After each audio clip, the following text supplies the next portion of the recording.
Next day. Hello, everybody. Hope everybody's ready for this session because I am. Gary, how you doing? I'm doing well. How are you? Great.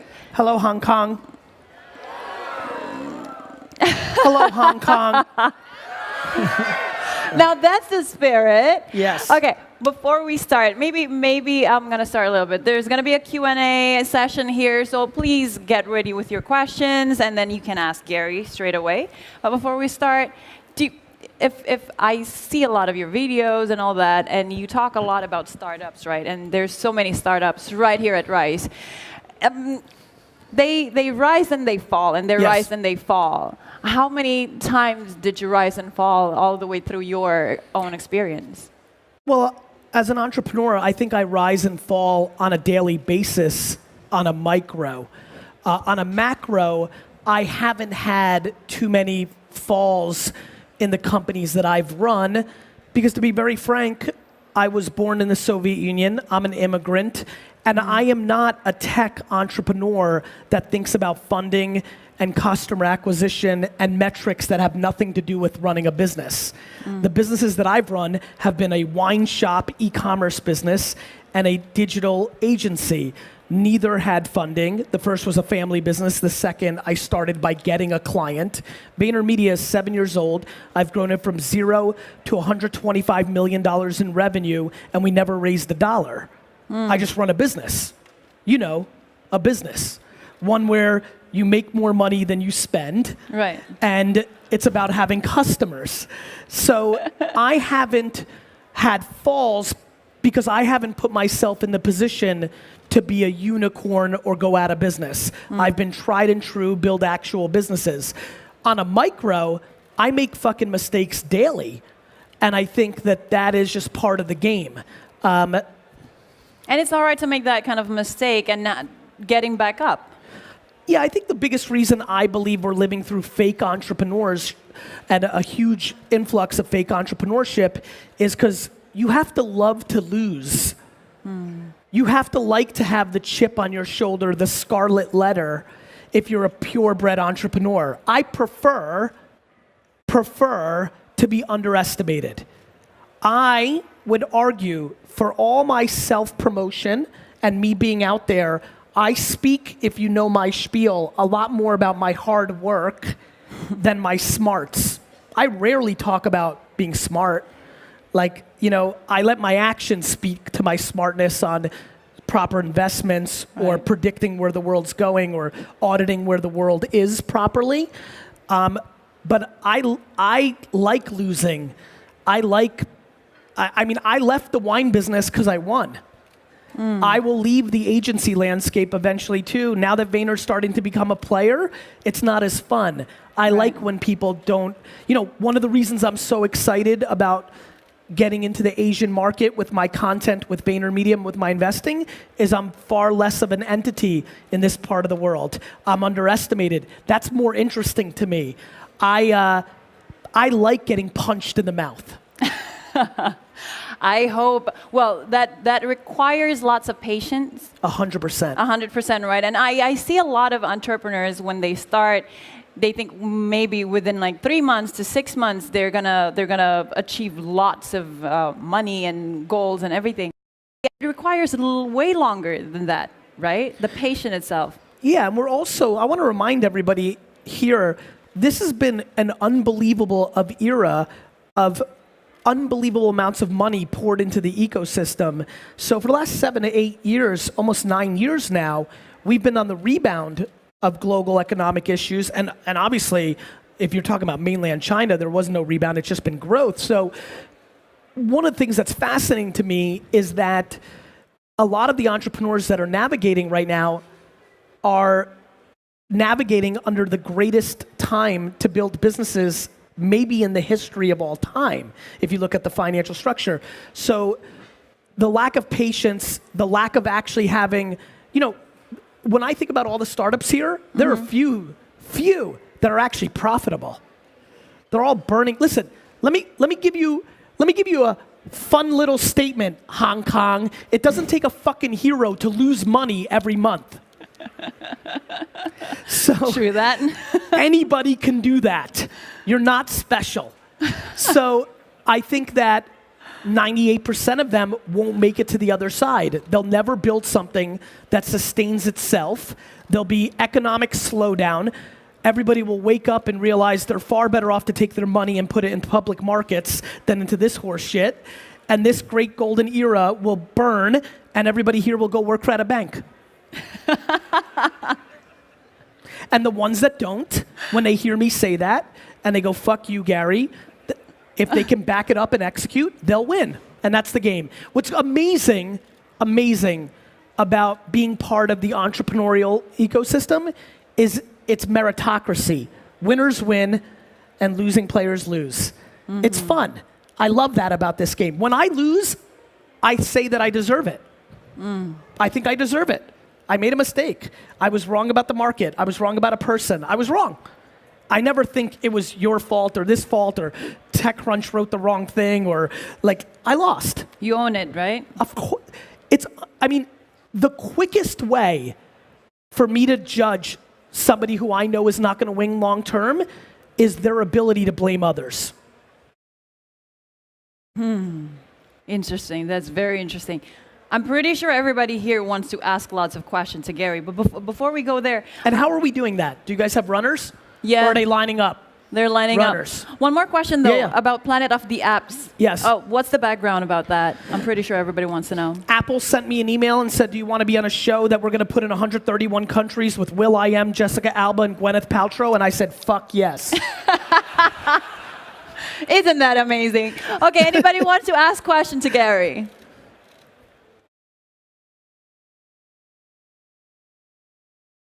Hi, Gary. How are you? Hi. I just want to say that you don't get enough credit for being very present and 100% whenever you ask answering questions to us, and mad respect for that. So you're my fucking rock star. So my question is this: in business, anything can happen, right? Yes. So God forbid, but if there's a major catastrophe that's happening to VaynerMedia, can you please tell us probably 3 or 5 things that you do to readjust your clout and dirt and the strategic things that you would do? Let me ask you a question, because it will bring value here. There's 3 catastrophes in the way that I think about it. There's real life, which I would put into the category of health issues for me or the people I most love. There's outside internal forces that could be a catastrophe, which means business partners or investors. And then there's number 3. Can you let her hold the mic for a second? Can you give it back? Thank you. And then there's number 3. There's internal. It was under your watch. Your or your employees' moves caused the catastrophe. Which one are you asking? I mean, the things like lawsuits, scandals, or what Malaysia Airlines had. Like airplanes can fall, all kinds of things like that. Which is, yes, you could probably prevent it, but or probably see it or something like that. But things like this happen. You can't. So to me, for some of you that know that I write books, I wrote a book called Jab, Jab, Jab, Right Hook. It was around content. But it was funny. I wrote that title for myself a little bit as an inside joke to myself. I've never said this out loud. D-Rock, you don't even know this. And some of you have heard me say this, but this is why I titled it. I think being an entrepreneur and a CEO is a counterpuncher. I don't think it's strategy up front. Let's use football, and I mean not American football. Soccer, as I call it, football. I think being a CEO is more about the coach that is losing 3-0 at halftime and knows what to do to win 4-3 than being the coach that spends the whole week or 2 weeks getting ready to be winning 3-0. So to answer your question, I'm mentally prepared for all catastrophes at all times, including the ones that I'm most scared of, which is the health and well-being of myself and my family. You have no choice. If your fucking plane disappears out of the air and lands somewhere, you have no choice. Like this thought that you're in control of anything is ludicrous. What you're in control of is your mental status to when that happens. So for me, I think I'm a firefighter. I literally sit in my little place and I'm waiting for it to go, vroom, vroom. Like when I get off, here's a perfect one. When I get off stage right here, right now, I'm captive right now. I'm paying attention for another 32:51. I'll say hello to a little bit more, 10 more minutes. I will then walk back there and I will open my phone and I will have 7 headaches. That takes a certain level of mentality that a lot of people don't have. It's a lot of fun at first when you have an idea and somehow miraculously your idea is worth $4 million and people give you $1 million for you to go and do it. That's when you celebrate and you go out and everybody thinks you're a hero. It's the next day when shit starts getting ugly. And I've got good news for you. How many people here are parents? Raise your hand. Perfect. It's the same shit. The second that fucking kid is born, you're on the clock and you're worried for the rest of your life. And that's what a business is. I never feel easy. Ever. I don't feel easy right this second. I don't feel easy tomorrow. I don't feel easy for the rest of my life because it's all on my shoulders. And so how do I handle it? Easy. Because I'm built for it. Yeah, thanks. Awesome. So basically we're talking about, when you have fears, you just don't give a shit about it. Just go for it. Listen, I'm petrified of my mother's health. Like petrified. So I have fear. I just think life's about alternatives. Life's like, I don't give a shit when people talk to me about theory. It's just binary. Like when your spouse gets terminally ill, theory doesn't matter. You have to navigate. When you lose your biggest client that represents, how many people here have businesses that have very large clients that represent big portions of their business? Raise your hand. How many people here have a client that represents more than 50% of their business? Raise your hand. I mean, that's fucking scary for these 11 people. Like, their businesses suck. Like, they need to, one more time for the 11 of you, I want to give you a piece of advice. You need to, tomorrow, you should leave this talk right now, leave, and start getting other customers, because that's scary. Like, who wants to be that vulnerable to something that they don't control? So for me, there's just things that you can't control. If the 11 of them lose that client tomorrow because the decision maker that is their client goes to a different company and the new one doesn't like them or has a sister that has a similar business, they're in panic mode. They've got to adjust. And so, you know how many people here's businesses rely on somebody that is not them? It is scary how many people's businesses here that the most important person to the business is not them. That it's a salesperson, that it's a technical lead co-founder, it's somebody else. That is scary. And so there's a lot of things we don't control when we build our businesses. The market, listen, I'm a boy that's born in Soviet Russia. You start thinking about markets where you have to be nice with the families that run the country, fuck. Right? There's a lot of things we don't talk about that make it scary, which is why I don't like the current state of entrepreneurship in the world, because it seems very party and popular and cool, and it is literally everything but. I started my daily vlog. Yes, I like attention and I want selfies, but much more because I want people to see how hard it really is, how long every day is if you really want to be successful. And so I'm scared of everything, which actually ironically means I'm scared of nothing. Right. Do you understand? Yeah, I got what you mean. Got it? I know it's a funny little statement, but by accepting fear of everything, it kind of makes me numb and makes me not fear of anything. Anything, yeah. That's awesome. More questions, guys. That was interesting. Yeah. I never said that before. Should write it on the quotes now. On your Insta stories. It better be on my Instagram tomorrow. Hey, Gary, big fan. Thank you.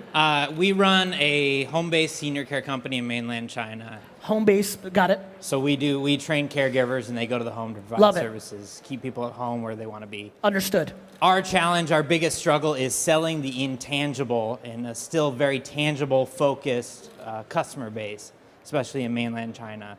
So we're having a hard time helping the consumer to understand where there's value in an intangible business, where it's mostly the decision maker is the children. They're providing a service for their parents that they're not really interacting with on a daily basis. Any advice that you would have? What are you trying to accomplish? Creating a wider net to more customer acquisition? Yeah, our biggest struggle is lead generation. So we're in other countries and have done quite well in other markets, but China's much more challenging. What has worked there in those other markets? In the rest of the world, we sell quality care, so people understand that they There's want a to pay variable. for a certain Right. Even though black and white it looks the same, they understand the nuances that make you $8 versus somebody else that's $4. Exactly. So, right. Whereas in mainland China, that variable hasn't existed. Right. So we're selling time and freedom, convenience in China, not necessarily quality care. And why do you think that's happening? People in China hate their parents? I'm kidding. No, I think there's some aspect of that is... Do you think it's supply and demand of competitive landscape? I think partly there's an informal caregiver that already lives in the home, where you have that in Hong Kong and Singapore and China. So they already have a very low... Correct. That's exactly right. Alternative. So look, I'd have to dig deeper to give you probably the best advice, but I'm going to give you something that will work for everybody. And already I see enough nuances in your question that will make this valuable. The biggest mistake that companies make is they fight the market, right? So for me, I would argue to take a step back and remodel it to drive down the costs even more, not the other way around. I'd much rather spend all my time understanding the nuances and overhead of my business to drive the cost down instead of trying to culturally convince people that they need to pay the VIG of my brand versus the alternative. It is a fundamental, important business practice that a lot of companies lose on, especially in the exact scenario that you have, which is when the model is working in other places. This is why people lose in new markets all the time, because they try to play the same blueprint, and what they think is it's a marketing nuance. I often find that it's a product nuance. Excellent, thank you. You got it. Thank you. More questions?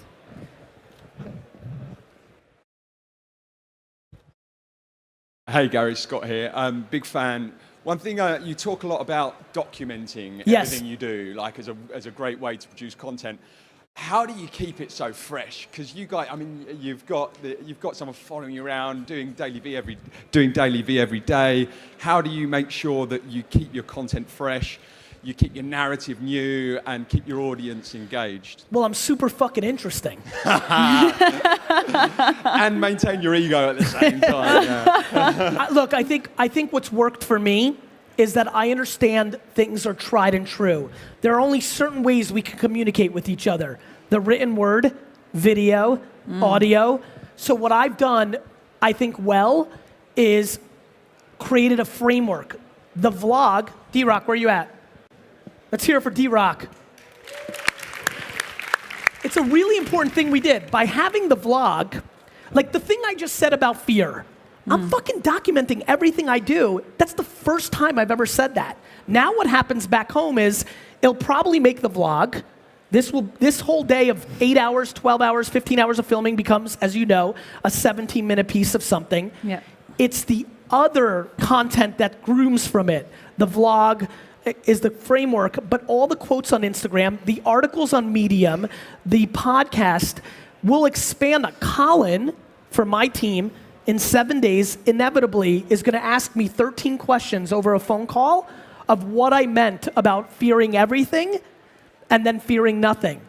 So the way I've kept it fresh is by documenting everything. We're stumbling into things on a daily basis that we've never said or never interacted before. That's why I love Q&A so much. It's forcing new shit out of me. And then I'm creating, so you literally read a Medium post in 9 days because off a question just now, I randomly said that.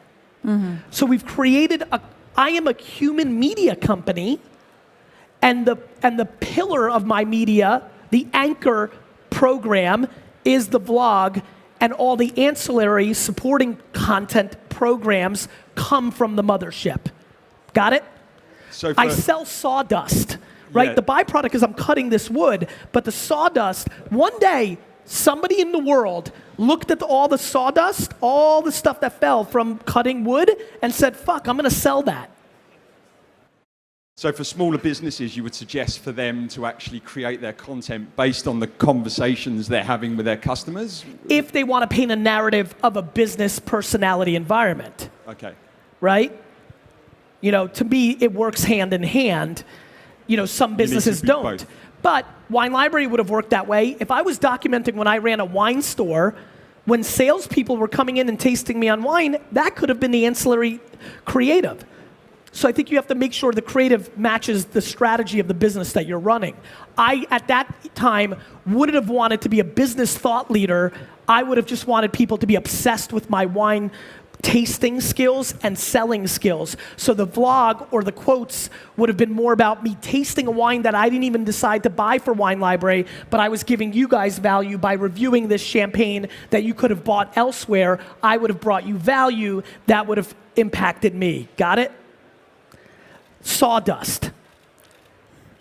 Still related to that question, though, you are half man, half brand, half digital experiment, right? What's the tip for people who actually want, entrepreneurs who wants to do business, but they are their own brand, like their own name is their own brand, not a company? Everybody's their own brand today. Now, there's a lot of people that are introverted. There's a lot of people that are overly humble. There's a lot of people that are private. You don't need to expand on your brand. But guys, we're just using the word personal brand for a word we used for a long time. It's called reputation, right? Like, I don't care what you call it to make it fancy. We have traded on reputation from the beginning of mankind. Oh, the person in the other town is a better butcher than the one that I have. I'll go there, right? Like, we've traded on reputation forever. The fact that we now live in an era where you can expand on that to the scale that we have never seen. My ability to build my personal brand, my reputation in Indonesia or Australia or Greece from the confines of my home in New York City with a very small spend on Facebook or with some KOLs in the marketplace is remarkable and unparalleled and all-time iconic and grossly underpriced right now. You know, it's harder to become Baidu and Amazon today. It was a lot easier in 1999.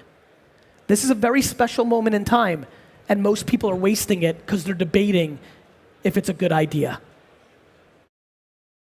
Right. Moving on. Sir, I think he really wants to ask a question. You were there before I saw you. Thank you so much. Gary, this is Mircea, born in Romania, living in Toronto, Canada, in Hong Kong for the week. The first thing on your Twitter bio is... A little louder, please. Family man. Yeah, family first. How do you balance family and entrepreneurship? By first making myself happy. Thank you. Wow, that's a very short but very important. And to his credit, he understood very, very quickly. I could see it even in his eyes, but I'll expand on it for everybody. If you are not happy, it will all break. Yeah. Just appeasing what is ever politically correct right now in work-life balance or your parents. The biggest thing I tell kids of why they should fight their parents is it's a lot better to fight your parents at 19, 20, or 21 than to hate them at 42. It is. It's practical. This is not emotional. The amount of people that resent their parents to go becoming a lawyer and a doctor and blame them for the rest of their lives and then have no relationship with them for 45 years or underliningly quietly on the low don't have a good relationship with them as enormously high. You're much better to battle it out in your 20s. You just are. It's smarter. It's the same way I think about work-life balance. Look, as you know, if you follow me at all, I don't show any part of my family, which makes it, and I work a lot, which then makes it seem like I spend no time with them. But every weekend, you won't see me in August at all. You won't feel it because I know how to create content like a media company, but I won't be around, right? And so you know, I have 7 weeks vacation with my family. I'm with my family every weekend. It just doesn't feel like that because I figured out how to create and distribute at a scale that most human beings haven't figured out yet, right? But I always have to start with me. The greatest way to be selfless is to be selfish. That's really good. It's interesting, right? It's like, and it's becoming the theme of this conversation. If you look at me, I pull from very opposite directions, right? I'm fearless in my overwhelming fear, right? I'm selfless in my overwhelming need to be selfish. I adore your admiration so much. I read your Instagram post yesterday. You posted and you wrote 6 or 7 sentences, and I read every fucking word. I need it so much, mainly because my mom coddled me and loved me so much that I'm trying to replace it, that I'm such a good guy because I need the admiration. So my selflessness comes from that selfishness. You know, it just makes sense. The balance comes in the extreme opposite pulling, right? I really don't give a fuck what anybody in here thinks of me. 0. I massively care what every single person in here thinks of me. It's those pulling, it's in that strength. Macro patience, I'm the most patient. VaynerMedia is a company I'm building. Guys, stick with me here. I'm spending 10 years of the best years of my life to build an agency that I have no interest in building. I just want to build it as a framework for all my future behavior in my 50s and 60s and 70s. I'm giving up 10 years. I tell kids to have patience. They don't even have patience for 3 years to build the company they want to build and sell. Yeah. I, after already making tens of millions of dollars and building a fucking bullshit agency business and have clients for 10 years to be a framework for all my future buying businesses and running them through the Vayner machine, right? Macro patience, but on a daily basis, I'm faster than all of you. Micro speed, 17 hours a day, programmed, 24/7, right? Programmed, every second, programmed, fast as fuck. I will absolutely, positively do more today than most people do in a week for their business, in one day, on a daily basis. But on a macro, it's a fucking 40-year platform, pulling from opposite directions. Balance. Right. Awesome. Don't forget to be happy, guys. That's like the most important thing. More questions And over there? unhappy. And unhappy at the same time. So that's the balance, But like you said. right? Like that's like you know, like it's just so funny, right? Yes. Like if you know what you're doing, you know what it really comes down to? It comes down to hardcore self-awareness. Yes. Do you really know why you're doing it? Do you actually know what you're trying to accomplish? Like what itch are you trying to scratch? If it's money, I've got great news. That's the easiest part of the whole equation. You can figure that out. Get a job. Like put it in public markets and just wait 40 years. The money will be there if you don't have to take it out. It will, as long as the government you put the public market in is around. Like it will be there. It just, people haven't figured themselves out. The stunning amount of people in this audience that are living their lives to appease somebody else, normally their mom or dad, Yes. is heartbreaking. Yes, it's so true. And that's why I think most of people, it's really hard for them to find happiness, even though there's a lot of things that they can be happy about. You can't be happy if you're not trying to make yourself happy. Yeah. Amazing. Gary. Question lady over there. Hi, Gary. Hi. I'm Ritu. I'm the editor of Entrepreneur in India, and was very glad to read your story last month in the magazine. Thank you. And given what you just said, you know, and I think you said a lot about sustainability and building a business that lasts. Yes. And given the fact that we are in the era of disruption, do you think how do you ask a startup to balance between disruption and distribution? Because eventually I think a lot of startups give up when it comes to distributing and finding consumers for their product. Yeah, I mean, distribution and disruption are in very different places, right? Disruption is a thesis of how you look at the opportunity for your business. You're either going to disrupt yourself or somebody else is going to disrupt you, or you're starting from zero and you're about to disrupt somebody. There's only two groups. There's the incumbents and the newcomers, right? The newcomers want to disrupt something that is an incumbent has, and that's where their opportunity is. The biggest problem with incumbents is they're not willing to disrupt themselves 99 out of 100 times, which is why we have what we have. Distribution's a totally different thing. Distribution is oxygen. If you don't know how to distribute the awareness of what you're doing, nobody knows. Sure. The end. So to me, disruption is a thesis. Distribution is a currency. Sure. And so the best thing in the world is to actually, from the product or service that you're providing, to be disrupting, which alludes to bringing more value to the end consumer than what they're offered today, right? Which automatically puts you in a good situation. And then you have to be great at distribution to let you know that there's new things that are better than the things that you're doing now. Creating a better way to clean people's clothes is disrupting it. But if nobody here knows that to be true through distribution, it's not going to matter. Sure. So what's your advice? How do you sort of give a fuck about both? Right?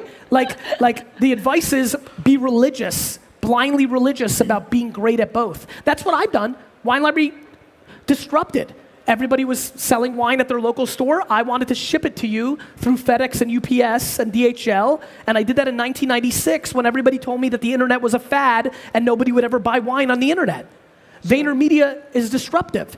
While the biggest brands in the world want to spend all their money on print and radio and television and banner ads, I think that they should spend nothing on that and should spend it on KOLs, Facebook, Instagram, things of that nature. We're disruptive. Then I go and do shit like this for distribution so that happens. Sure. Thank you very much. You're welcome. All right, more questions, guys. All the way there. Hi, Gary. How are you? Good, thank you. Thanks for talking to us yesterday and the guidance you gave us about using audio for the future. I want to ask how we can use media to spread the news about inclusion, social inclusion. Like disabilities, like what you're working on. Yes, that's right. Content. Okay. The end. Like, why when a government is going through a coup, does the army take over the media first? Because the media dictates our beliefs. Like, you would be very sad to know how much of what you believe to be true is completely predicated by media, either affecting your parents, grandparents, or you directly. Let me save you time. All of it. So, you need to tell stories about the value of inclusion. Now, very similar to what I said to that gentleman over there about mainland China, the biggest mistake that people that are doing good in the world make is they think other people give a shit. And it's a very difficult thing to say out loud. But if you're gonna trade on feelings, you're barking up the wrong tree. So for example, if I joined your firm, the number one thing I would spend all my time on is proving that it is financially viable for inclusion. And then I would sell against money, because that's how you get quicker decisions. Got it? Yes. Thank you. So if you made a video on Facebook and LinkedIn that targeted all the CFOs of every company that you wanted to do business with, and it said, do you know that you can save 13% of your overhead costs with inclusion, and then went through a 1 minute, 14-second video of why, and it has to be true, you've got a fucking concept. Thank you. You're Thanks welcome. a lot. You're talking about feelings, right? That Yes. means whenever we do our marketing or selling, whatever it is, you have to gain their trust to you and experience. Or their intention for a moment. You've got to get somebody to pay attention. Yeah. Then you've got to get them to feel something. Then they transact. The problem is most people try to sell on fear, or negativity or shortcomings. I think a lot of the best things to do is to sell on positivity and optimism, but it's much harder because your product and service has to deliver. So for example, insurance. Everybody's got it. It's super not practical. The math doesn't work out. But we all buy it because we're scared. So there's a lot of big businesses that are built on it. Right. I just find it more interesting to trade on optimism. But there's a lot of things to trade on. Entertainment, escapism. Guys, escapism is our biggest business. And all of entertainment is based on escapism. Every sport in the world, I think we can all agree that Hollywood, Bollywood, sports, these are huge industries. Quadrillions of dollars, all based on the fact that we want to see people run around and kick a ball, because for those 3 hours while we do that, we don't worry about how hard life is. Escapism is an amazing thing to trade on. So I don't care what you do, you just have to do it on one of the things that get people to care. Most of the marketing here is selfish. You're making the content in your vested interest, not the audience's. And that's why it doesn't work. It's so true. I think we still have time for one more question. Or two. Or two? Hi, Stephen Koo from Manila. Hey, Stephen. You mentioned a while ago that the secret is happiness, and I totally agree with you. And I think by finding your passion in what you do, you get happiness. My question is, how do you monetize your passion? By taking your passion and putting it into something that you can sell. Okay. I know, but like sometimes, like for example, you enjoy nightlife, or you enjoy... Great. Yeah. Start a club. Start a high-end vodka business that sells in nightlife. Okay. Start an app that lets people cut the line on the rope in nightlife. The problem is people love to talk about passion. That's great. You have to put it in a bucket that you can sell. So you have to synthesize what you love. I don't give a shit if you love fishing or football or drinking bourbon. Put it into a bucket that is a business. People go from here to here. It's the middle where you take your passion and make it consumable that you have to do. Okay, thank you. Does that make sense? Yeah. That's where a lot of people, Stephen, and as you can imagine, I wrote a book that was all about passion. I get bombarded. Great, it's your passion, but unless you put it into product form or service form, or you do such a great job talking about your passion that you have so much attention that you can get paid to speak or write books, you've got to put it into something. All right. This question. No, maybe one more. Hi, Gary. I have a question. What is your advice for young entrepreneurs in college that are trying to start businesses and run them themselves? Quit college. Quit college. I'm probably, if you're actually an entrepreneur, yes. Because I promise you, college is doing you zero for entrepreneurship. You cannot teach entrepreneurship in a college environment because it is an unbelievable reality of like, you have to navigate it to know what to do. Are you collecting debt? No. Okay, good. Well then you just have to decide, you know, look, what I would tell you to do is, you know what I would tell you to do? If you were my brother, if you were HA, I would say, you've got to make a decision. Either you realize that these are the last couple years that you can really, really, really enjoy and not do shit and enjoy them, or you could put all your energy into your business and let your grades go to shit and either get kicked out or let them push you through the system. If you know, you have to also understand, my definition of an entrepreneur is a little bit different than I think a lot of people's. My definition of an entrepreneur is you can't breathe other than when you're running your business. Thank you. You got it. You know, I was a terrible, terrible student because I couldn't breathe. I had to think about baseball cards. I had to think about comic books. And then when I was selling those, when I was a teenager and a kid, then when I fell in love with wine, I was a sophomore and junior in my high school, and I would sit in every class reading wine books. Like just reading them. Like I couldn't breathe. There was nothing else. And maybe because of my love of that entrepreneurial way, entrepreneurship now, it's just popular. And so it's different.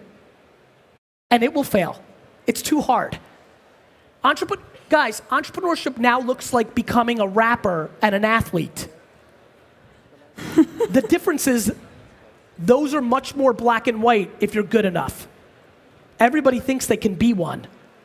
The problem is there's very few that can be successful and it's their life. Mm-hmm. And the collateral damage of going for it can be difficult emotionally. One thing we do not talk enough about, and one of the biggest reasons I put stress on this conversation, is there's a lot of underlying depression and suicide in the entrepreneurial landscape. Yeah. And I don't want people to think they have to become entrepreneurs right now because it's cool, only to then to fail miserably in front of everybody and not have the ability to swallow that loss. And that's why I talk about this, not because I'm cool and you're not. It's because it's a tough one, because there's no hiding. When your business goes out of business, you can't say it's you. And that's a tough scarlet letter. Right. Wow. Can we do one more? Are my 150? Yeah, I think we got 150 left, right? Yeah, we can have one more. Let's sneak it in.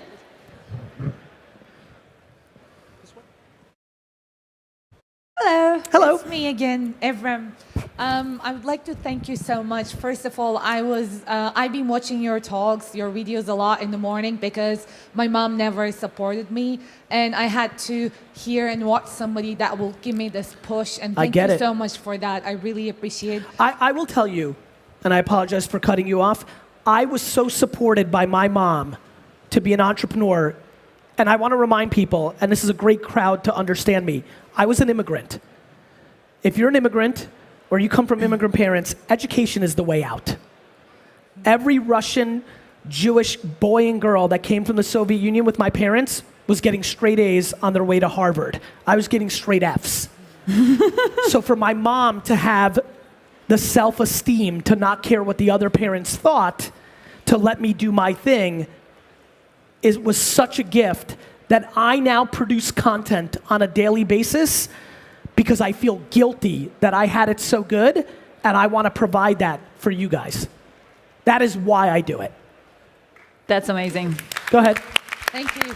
But I just want to make one thing clear. My mom loves me, and yes, I bet she'll just hate me seeing me failing. Of course. You know, it was just her fear. Of course. But then I was invited to give a speech as the first Turkish person in China at TEDx, and then she started to share the video with everyone. Of course. And now she pushes me. You should do it. Are you working? I'm like, Mom. But there is one question that is eating my heart out, and I really want to hear your opinion. So yesterday I got a comment from I'm so sorry. Yesterday I got a comment from one of the people attending to this conference about my my startup. Yeah, startup. My startup. So I'm the founder of Expat Neighbor, as we talked before.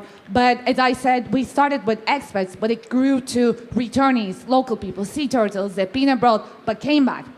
And then it grew to neighboring and local global businesses. But now the expat is a mindset.